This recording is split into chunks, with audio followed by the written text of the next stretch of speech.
मी एक कामावरनं घरी बसलो, तीन महिने घरात होतो. घरचं कसं चालणार काय सगळं डोक्यात होतं.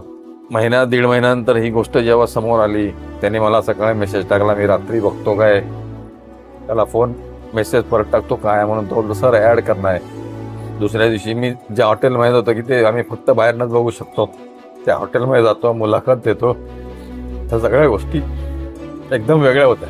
तिथे मला एवढं मोठं ट्रीट केलं गेलं ना, आम्ही कधी आयुष्यामध्ये इमॅजिनच नाही केलं होतं. आणि ही सगळी मेहरबानी त्या पोराची. मी स्टेडियममध्ये कधी मॅच पाहायला गेलो नव्हतं, पण या वेळेला सगळ्या मॅच पाहिल्या. कॅडबरीची खूप माझ्यासाठी खूप मोठी मेहरबानी आहे. आणि प्लस सूर्याने जे काय केलं ते.